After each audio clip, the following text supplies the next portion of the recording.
ব্রজগোপাল দত্ত রায় তিনি ছিলেন আশ্রমে তখন, তিনি ঝাঁপ দিয়েছেন গুরুকে বাঁচাবার জন্য, কিন্তু তার ওই দীর্ঘ দেহ তুলতে পারেননি। আবার ট্রেনে তোলার জন্য ঋত্বিক আচার্য, কৃষ্ণপ্রসন্ন ভট্টাচার্য তিনিও ঝাঁপ দিয়েছেন। তারা সবাই বিফল মনোরথ হয়। আর তারা পারেনি দেখে নফর ঘোষ সকলের অনুমতি প্রার্থনা করে জয় গুরু বলে এক ঝাঁপ দিয়ে দীর্ঘ দেহী ঠাকুর অনুকূল চন্দ্রকে পদ্মার তীরে তোলেন। সবাই তখন শুশ্রূষা করেন, শুশ্রূষা করে কাপড় টাপড় ছাড়িয়ে দিয়ে ই করেন। অনেকক্ষণ পরে যে সুস্থ হন, তখন বললে এখনো ক্ষমা চাইনি, এখনো ক্ষমা চাইনি, আমি নিজেকে তাইলে আমি আবার আত্মহত্যা করবে, এইভাবে তিনি নিজেকে আবার তার এই রিয়াকশনটা দেন যে এখনো যদি ক্ষমা না চান। তখন সবার অনুরোধে উনি ক্ষমা চান, সকলের অনুরোধে বলছে ঠাকুর এইরকম করছেন, আপনি ক্ষমা চান। চারুচন্দ্র সরকার যশোদানন্দন গোস্বামীর কাছে এই ক্ষমা চান। তখন আমার চেয়ে কি সুন্দর মানে সমাধানী তত্ত্ব ঠাকুর দিলেন। বললেন চারুদা একটু তামাক খাওয়ান দেখি। চারুদা তখন বলতে তামাক সাজিয়ে দিলেন। তামাক খেতে খেতে ঠাকুর বলছেন এই এখানে যা কিছু হয় আমার নির্দেশ ছাড়া কিছু হয় না। তাহলে কেমন? বলে যোগিন্দার শিরোপীড়াটা মৃত্যু ছিল, ওনার যে অবস্থা ছিল ওনাকে মৃত্যু যোগ ছিল। আমি যশোদানন্দন দাদাকে বলেছি ওনাকে উৎপীড়িত করতে, টিচ করতে। ওই টিচ করে উনি পাগল পাগল বলে খেপিয়েছে বলে ওনার অন্যদিকে চলে গেছে মনটা। আর মৃত্যুযোগ কাটাবার জন্য এই বলেছি, তার জন্য এটা হয়েছে। তাই আমার নির্দেশ ছাড়া কিছু হয় না। তাই আমি যখন বলছি সেটা যদি আপনারা না শোনেন আমি কত ব্যথা পাই বলুন তো। তারপর সবাই ক্ষমা চলে। এই হচ্ছে নিয়ন্ত্রণ সামঞ্জস্য সমাধান।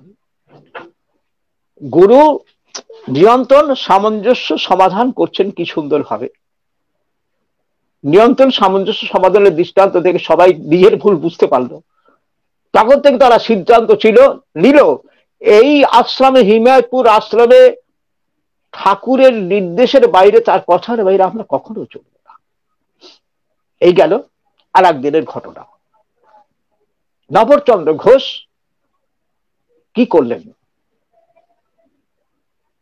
ওখানে একজন তান্ত্রিক, ঠাকুর অনুকূলচন্দ্রের প্রেম ও ধর্ম চারিদিকে সারা জাগানোর পরে কিছু তান্ত্রিক তার শত্রুতা করার চেষ্টা করেন। সে তান্ত্রিক কি করলো, এক তান্ত্রিক তার একজন যজমানের হয়ে ছাগ বলি দিয়ে কালী পূজা করবেন, ছাগ শিশু বলি দিয়ে, যেটা পাঠা বলি বলে, কালী পুজো করার জন্য পদ্মার তীরে একটা ছাগ শিশু বিয়ে কালী পুজো করবে আয়োজন করেছে, সঙ্গে অনেক লোকজন। এইটা দেখে ঠাকুর অনুকূলচন্দ্র ব্যথিত হয়ে তার কাছে গিয়ে পায়ে ধরে বলেন আমি ব্রাহ্মণ সন্তান, আমার জীবনের বিনিময়ে এই ছাগ শিশুটাকে ছেড়ে দিন। কিছুতেই তান্ত্রিক শুনবে না। উনি খাওয়া দাওয়া বন্ধ করে দেন, বাড়িতে চলে আসেন, কান্নাকাটি করেন। তখন ওখানে আর একজন ভক্ত ছিল, তার নাম ছিল অনুকূল ব্রহ্মচারী।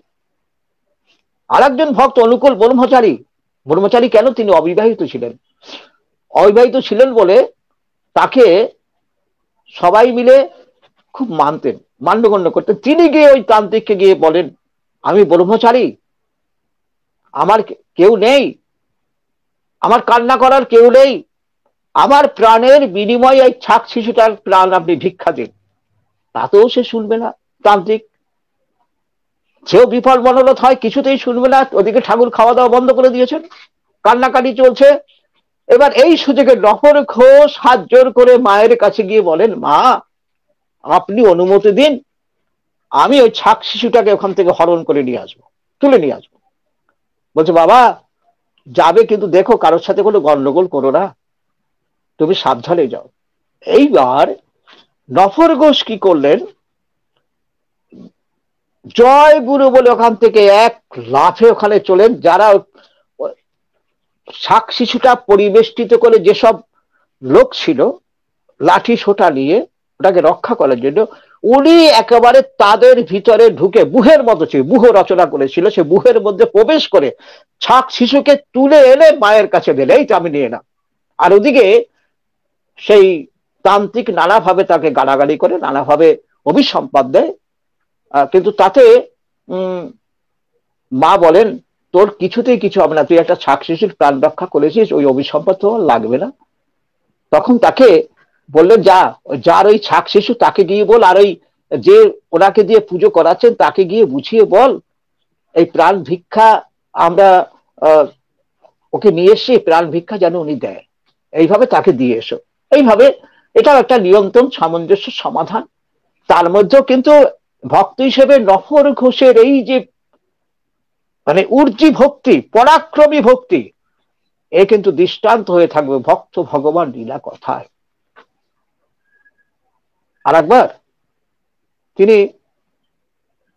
দেহ রেখেছেন। ভক্ত ভগবান কি দেহ রাখার সময়, সে জীবনে দেহ রাখার সময় তাকে দাহ করে আসা হয়েছে, তার দেহ, পার্থিব দেহ দাহ করে আসার ফলে তারা বলছেন, সবাই ঠাকুরকে বলছেন যে দেহ দাহ করে এলাম নফর দাকে। বলছেন, নফরা তো আমার কাছে এসেছিল, বলে কি ওই আনন্দবাজারে কি লাগবে সব বলে গেল। এখানে আর একটা পরিচয়, ঠাকুর অনুকূল চন্দ্রের যে সাধারণ ভোজনালয়, ঠাকুর অনুকূল চন্দ্রের সমগ্র সম্পত্তি যা ছিল তার কোনো ব্যক্তিগত ছিল না, সকলের ছিল। যে যখন আসতো ওখানে খেত। প্রথমে আনন্দবাজার হয়নি না, ঠাকুর এবং তার ভক্ত পরিকর নিয়ে মাকে নিয়ে শ্রীক্ষেত্র জগন্নাথ ক্ষেত্রে ঘুরে আসার পরে তারই নাম অনুসারে সাধারণ পাকশালার ভোজনাগারের নাম করা হয়েছিল আনন্দবাজার। সে আনন্দবাজারে প্রথম যুগে খুব সাধারণ মানের খাবার দেয়া হতো, যাকে লাপসি বলা হতো। সে লাপসি সারাদিন ভিক্ষে টিকে করে কিশোরী মহল দিকে থাকতেন, মা থাকতেন, সাথে আরো ভক্তরা থাকতেন, নফর ঘোষ থাকতেন আনন্দবাজার দেখাশোনা করার জন্য। তার একটা ইতিহাস বলার দরকার। সেখানে গণ্যমান্য সব লোকেরা একবেলা ওই লাপসি মানে তরল খিচুড়ির মতো জিনিস খেয়ে 18 ঘন্টা কাজ করতেন, কারোর কোনো অসুখ হতো না, কোন রকম কোনো অসুখ হতো না। আর সবাই বলতেন, মানে আশেপাশে গ্রামের লোকেরা বলছেন, ওই অনুকূল ঠাকুরের আশ্রমে রোগ ব্যাধি অসুখ ঢুকতে ভয় পায় লাপসি, আনন্দবাজারের খাবার খেয়ে। আর সেই আনন্দবাজারের উনি প্রধান একজন ছিলেন, মাতা মনমণি দেবীর সহকারী হিসেবে তার আজ্ঞা পালন করতেন। তাই ঠাকুর বলছেন, নফরা এসেছিল তো, নফরা এসে বললো আনন্দবাজারে কি কি লাগবে। তার মানে সূক্ষ্ম দেহ, নিরালম্ব বায়ুভূতে গিয়ে পরম পিতার যে সাহচর্য, তার সাথে যে যোগযুক্ত থাকা, সেটা কিন্তু ছিন্ন হয়নি বলে এসেছিল। প্রায় প্রতিদিনই আসত, ঠাকুরের সাথে কথা বলতেন। ওই নিরালম্ব বায়ুভূতের একটু প্লাজমিক বডি এটা বলা হই আমরা, সেই জীবাত্মা ঠাকুরের সাথে কথা বলতে আসত। এমনই ভাগ্যবান একজন পুরুষ ছিলেন তিনি, এমন ভাগ্যবান ভক্ত ছিল। যাই হোক, কালের কুটির চক্রে হিমায়তপুর থেকে শুরু করে সমগ্র পাবনা জেলা থেকে বৃহত্তর বাংলার একটা মানুষকে ঠাকুর না খেতে মরতে দেয়নি, মানে না খেতে পেয়ে কেউ মারা যাক সেটা কিন্তু হতে দেয়নি। কখন? 1349-50 দুর্ভিক্ষের সময় এই এই ভক্তরা সেসব কাজ করেছে। আবার 1942-এ ওদিকে নোয়াখালী থেকে শুরু করে বৃহত্তর বাংলার মেদিনীপুর পর্যন্ত যে বন্যা হয়েছিল, সে বন্যার সময় কিন্তু একটা মানুষকে ঠাকুর মরতে দেয়নি। সৎসঙ্গ আন্দোলনের ইতিহাস জানতে হবে। সমগ্র গিয়ে এক এক করে সমগ্র জায়গায় তাদের ত্রাণ করা, গৃহ নির্মাণ করে দেওয়া, এগুলো করেছে। হিমায়তপুরের আশেপাশে কোনো মানুষ, তথাকথিত মুসলিম সম্প্রদায় তো ছিল, এখনো আছে, তারাও তাদের কোনোদিন কোনো কষ্ট তিনি সহ্য করতে পারতেন না।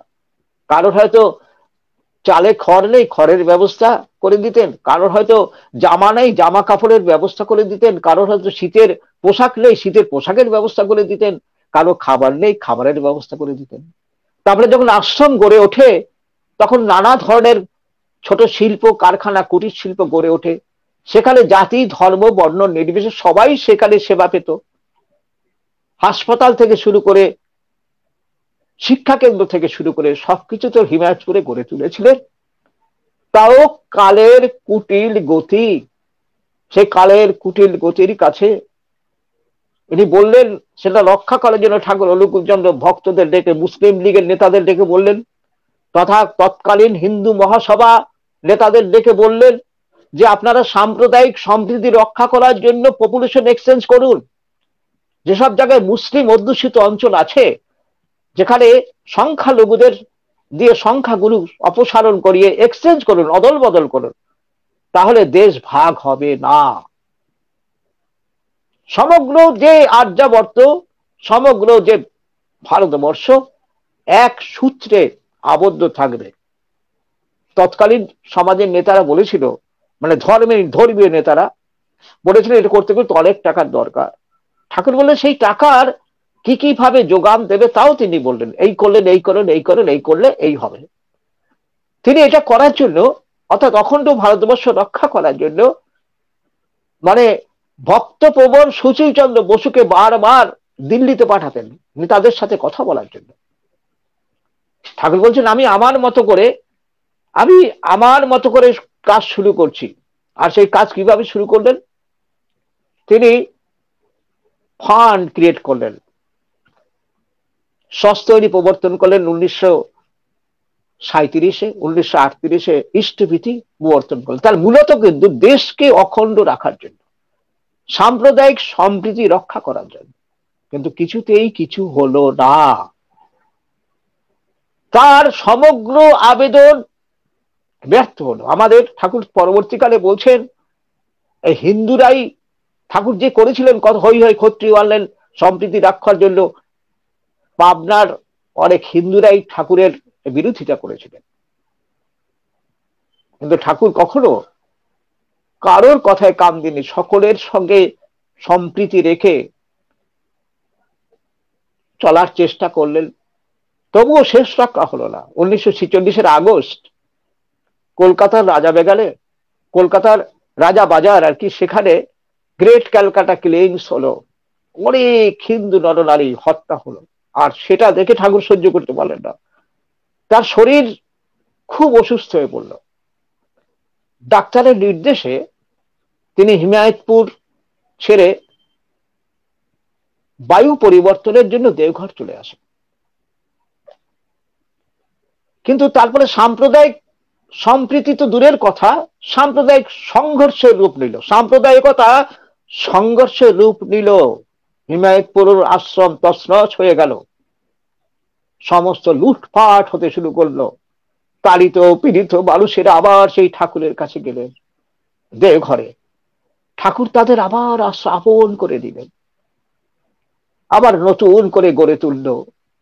ইতিমধ্যে এই সমগ্র অখণ্ড ভারতবর্ষের বাহুচ্ছেদ হয়ে গেল।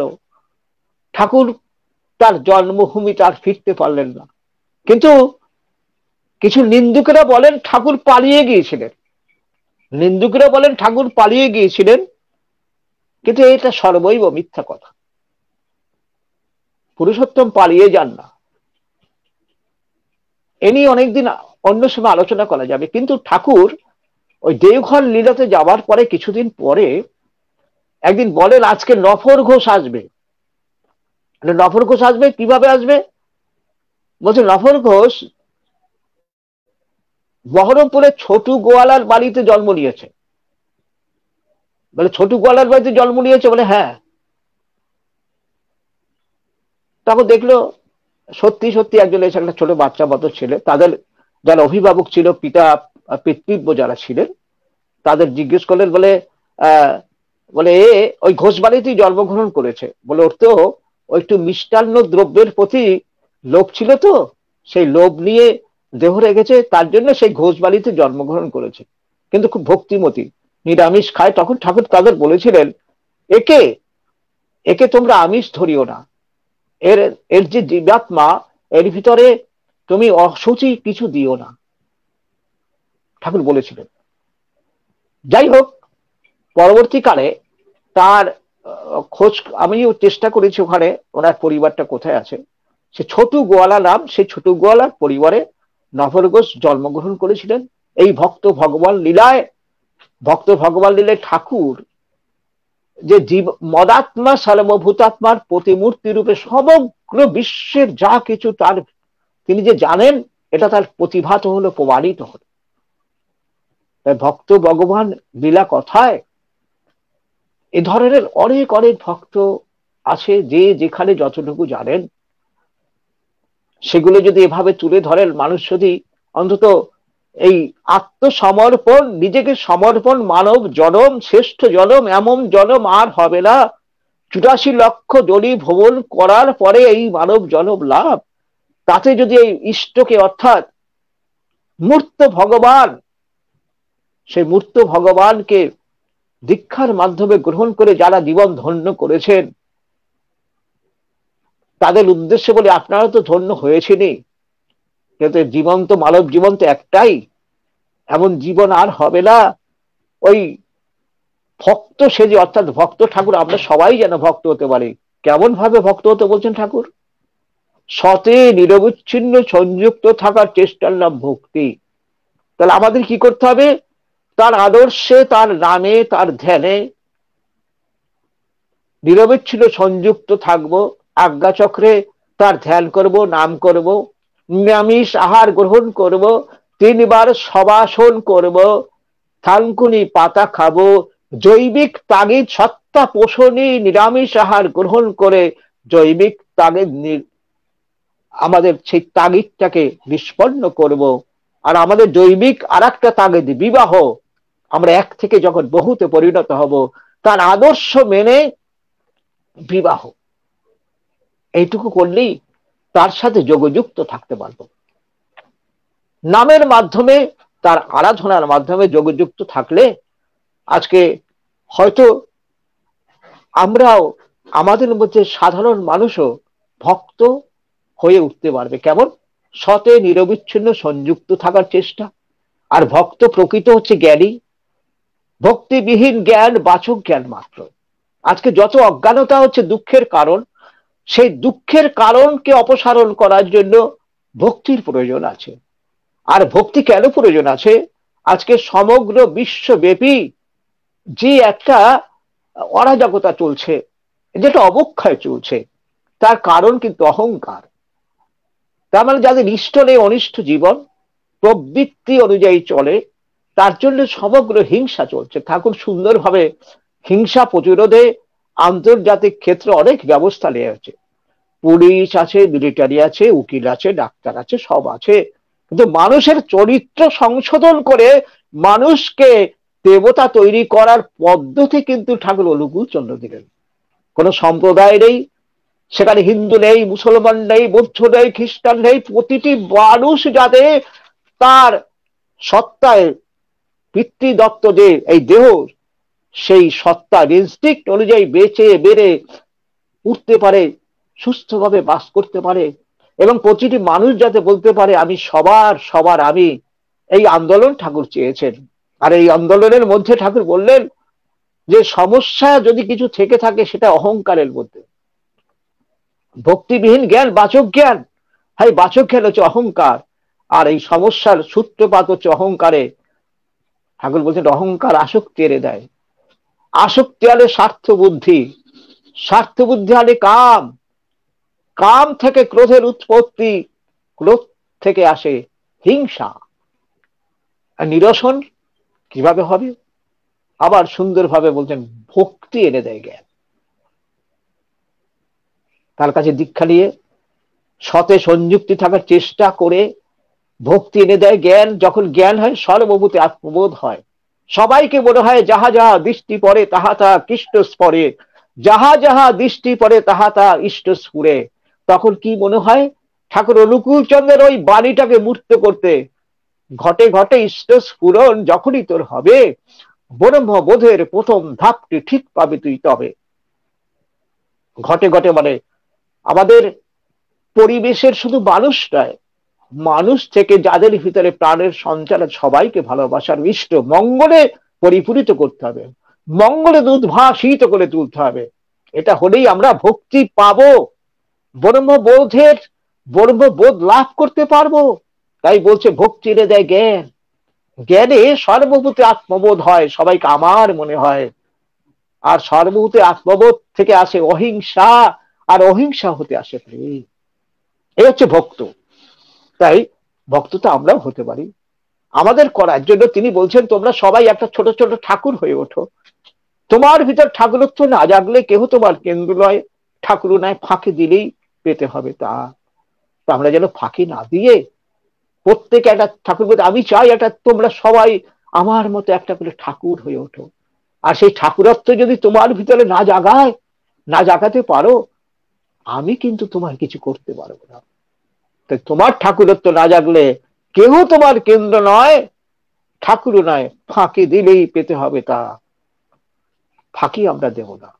তিনি সব পথ দিয়েছেন, খুব কষ্ট করেও, খুব কষ্ট করেও একেবারে প্রবৃত্তিকে নিষ্পেষিত করে, প্রবৃত্তির যে শয়তান, সেই শয়তানকে কিভাবে দমন করতে হবে তার অনুশাসন দিলেন। শত অনুজ্ঞার মধ্যে আমাদের যেটাকে বলা হয় কনসাসনেস, চেতনাকে চৈতন্য নিয়ে এলেন, চেতনাকে চৈতন্য দান করলেন। সুন্দর দীক্ষার ভিতরে পাই শত অনুজ্ঞা আমি অক্রোধী, আমি অমানি, আমি নিরলস কাম লজ্জিত বসি, আমি ইষ্ট প্রাণ সেবা পটু, অস্থি বৃদ্ধি যা জন জৈত্য পরমানন্দ, উদ্দীপ বৃদ্ধ তোমার পুষ্ট চিরচেতন, অজর অমর আমায় গ্রহণ করো, আমার প্রণাম দাও। এর মাধ্যমে আমাদের জাগরণ ঘটালেন। আর এই চৈতন্য জাগরণ ঘটানোর জন্য ঠাকুর একেবারে আমাদের এই মানব দেহ সম্পর্কে সত্তা সচ্চিদানন্দময় বললেন। সচ্চিদানন্দের পরিপোষক যা তাই ধর্ম, কত অপূর্ব কথা বললেন। আর এই চরম জায়গায় নিয়ে গিয়ে বললেন কোথায় আমাদের মুক্তি, তৃষ্ণার একান্ত নির্বাণ মহাচেতন সমুত্থান, অর্থাৎ এই জীবাত্মা পরমাত্মায় বিলীন হবে, আমরা ইষ্ট প্রাপ্তি হব। ঠাকুর বলছেন ওই তোমার সারা জীবনের কর্মফল কি হয়, তোমরা যখন দেহ ত্যাগ করবে তখন ভেসে ওঠে। আর সেই যে ভাব ধরে দেহ ছেড়ে যায়, আবার সেই ভাব নিয়ে জন্মগ্রহণ করতে হয়। তোমরা ওই ইষ্ট ভাবে যদি ভাবিত থাকো, ওই আজ্ঞা চক্রে যদি তার নাম ধ্যান থাকে, তখন ওই পরম পিতা ওর ভিতরে আসেন, তিনি নিজে হাতে তার দয়াল দেশে নিয়ে যান চরম মুক্তি। সেটাই ঠাকুর বলছেন তৃষ্ণার একান্ত নির্বাণ মহাচেতন সমুত্থান। ভারতবর্ষের এটা কথা ছিল। অখণ্ড ভারতবর্ষর যে প্রকৃত জ্ঞান, সে প্রকৃত জ্ঞান ছিল কি, মৈত্রেয়ী দেবী সাধনা করে পেলেন অসহত বা সদ্গময়, তমসো মা জ্যোতির্গময়, মৃত্যু মা ভীতম গময়। আমরা যেন অসতের মধ্যে থেকেও সৎ হতে পারি, অন্ধকারের মধ্যে থেকেও যেন জ্যোতির লক্ষ্যে বিরাজ করতে পারি। মৃত্যুময় জগৎ, সেই মৃত্যুময় জগতের ভিতরে থেকেও যেন অমৃত লাভ করতে পারি। আর ঠাকুর অনুকূল চন্দ্র এই বাণীকে আরো সরলীকরণ করে আমাদের উপহার দিলেন, জগৎকে উপহার দিলেন। মা মীরস্য মা জহি সাক্ষাৎ চেত মৃত্যুম অবলম্বয়, মরো না, মেরো না, পারো তো মৃত্যুকে অবলুপ্ত করো। এই চরম সাধনা দিলেন। এই সাধনা সকলের জন্য, কোথাও গণ্ডিবদ্ধ নেই, সকলের জন্য যে যার বৈশিষ্ট্যকে রক্ষা করে সাধনা করতে হবে। আজকে যে ভক্ত ভগবান যে লীলা আমরা যদি দেখি, স্পেন্সার সাহেব তিনি ঠাকুর অনুকূল চন্দ্রকে গ্রহণ করে তার যিশুকে খুঁজে পেয়েছেন, জীবন্ত যিশু। রে আর্চার হাউজার ম্যান্দা তিনিও জীবন্ত যিশুকে খুঁজে পেয়েছেন।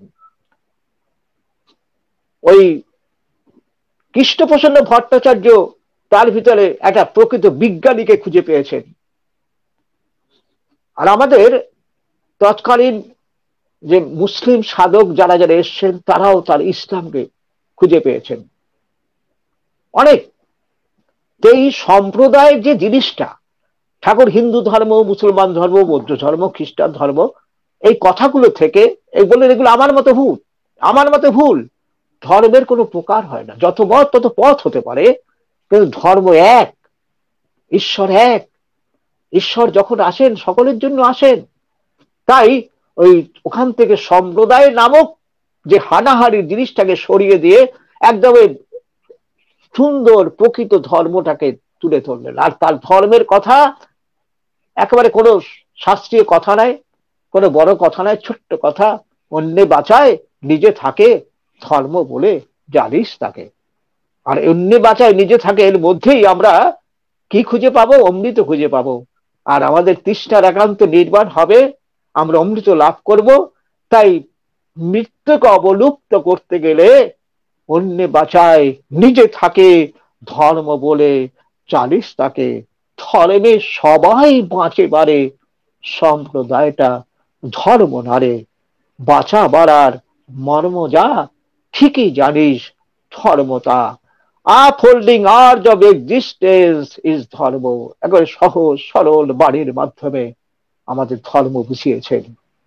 তাই এই মানব জীবনকে ধন্য করতে গেলে আমাদের ওই ভগবানের আলোকের, তিনি আলোক দিশারি, তার আদর্শের অনুকরণে অনুচরণে এক একটা ভক্ত যদি হতে পারি, ভক্ত হয়ে উঠতে পারি, এই জীবন হবে ধন্য। এই বলে এতক্ষণ যারা কষ্ট করে এই অধমের কথা শুনলেন, তাদের সবাইকে আমার প্রণাম জানাচ্ছি। জয় গুরু, বন্দে পুরুষোত্তমম। আমার এই কথার ভিতরে যদি জীবন পিয়াসী, জীবনের যদি সামান্যতম খোরাক কিছু পেয়ে থাকেন, তার জন্য তার অবদান পুরুষোত্তম শ্রী শ্রী ঠাকুর অনুকূল চন্দ্রের। আর যদি কারোর মনে কোনো ব্যথা লেগে থাকে, তার জন্য আমি আমার দায় স্বীকার করে নিচ্ছি, সবার কাছে ক্ষমা চেয়ে নিচ্ছি। জয় গুরু, ভালো থাকবেন। বন্দে পুরুষোত্তম।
ছোট মোবাইলটা একটু নিয়ে আসো, ছোট মোবাইলটা নিয়ে যা। আমার একটা ছোট সাদা মোবাইল আছে, সেটা।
আপনি ঋদ্ধিমানকে একটা ফোন করেন তো, আমি আমাকে আজকে প্রোগ্রাম দিয়েছে, এক প্রোগ্রাম শেষ হয়ে গেছে কিন্তু ও তো আসছে না, একটু খালি ফোন করে একটু বলেন না।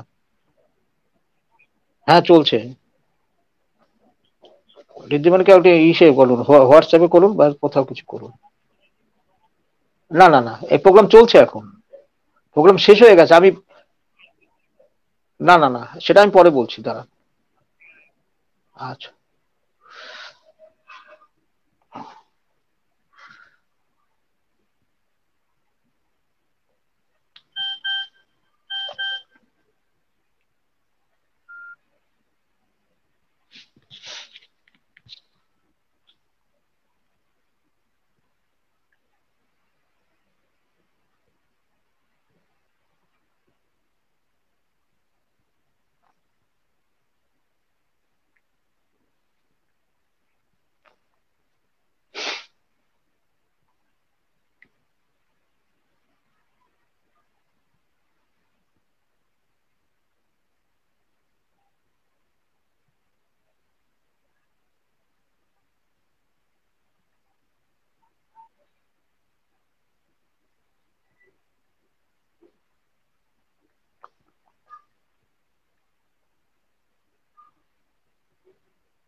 জয়গুরু।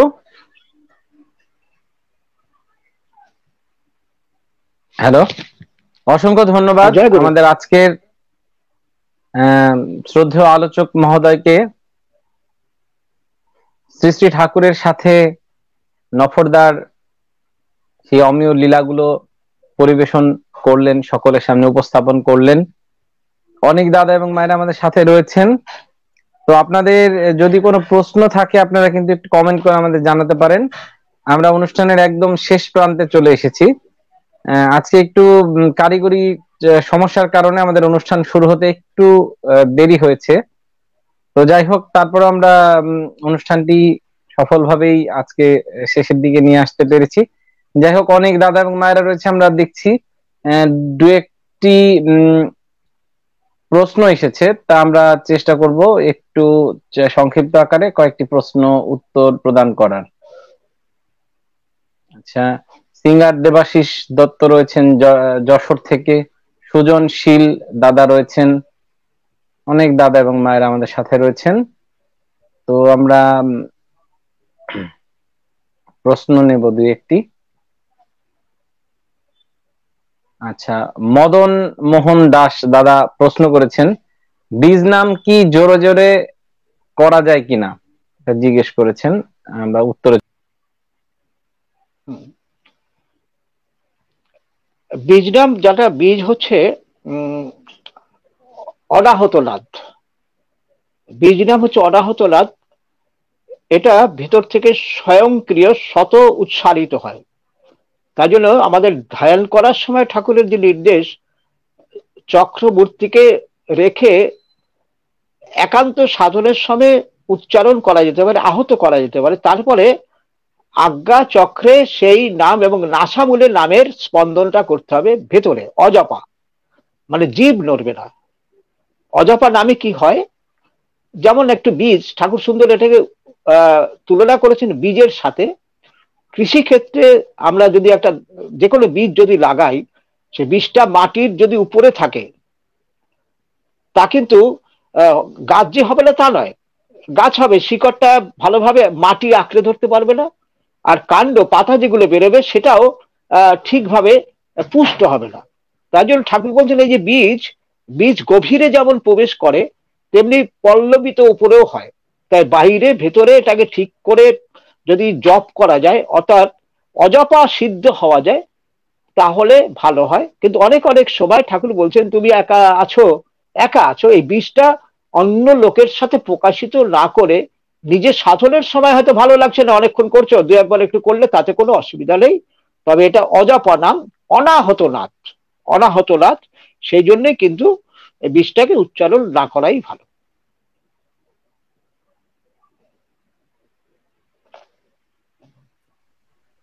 অসংখ্য ধন্যবাদ দাদা এবং মায়ের। আপনাদের যদি কোনো প্রশ্ন থেকে থাকে আপনারা কিন্তু দ্রুত আমাদের কমেন্ট করে জানাতে পারেন। আমরা আরো কিছু প্রশ্ন এসেছে, আমি দেখি অনেকগুলো কমেন্ট এসেছে, অনেক নিচে চলে গেছে, যাই হোক আমি চেষ্টা করছি। আচ্ছা, তপন রয় দাদা প্রশ্ন করেছেন যে পরমপিতা কি আর পরমপিতা কে?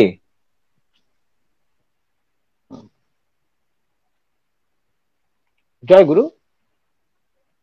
পরম পিতার পিতার পিতা পরম পিতা, আমাদের এই যত স্রষ্টা যা কিছু হয়েছেন তিনি সব হয়েছেন যাকে আমরা ঈশ্বর করা বলি, ইদানিং কালে গড পার্টিকেলস বলা হয়। হিরণ্যগর্ভ পুরুষ হিসাবে যাকে আমরা শাস্ত্র চিহ্নিত করেছে তাকে বলা হয় পরম পিতা। তাই ঠাকুর একটা সুন্দর বলছেন, পিতার পিতা পরম পিতা, আমরা হলাম আমাদের ভাগ্য বিধাতা। আমরা যারা শ্রী শ্রী ঠাকুর অনুকূলচন্দ্র প্রদত্ত প্রার্থনা করি, সেই প্রার্থনা আচমন মন্ত্রে ঠাকুর এটাকে ব্যক্ত করে বলছেন, তুমি তোমার তজ্জাত সন্তান, পরম পুরুষ তজ্জাত, এই আমিও তোমার তুমিরই উৎখে। এই কথার মধ্যেই তিনি ব্যক্ত করলেন পরম পিতা হচ্ছে একেবারে সেই রাজ্য থেকে আসেন।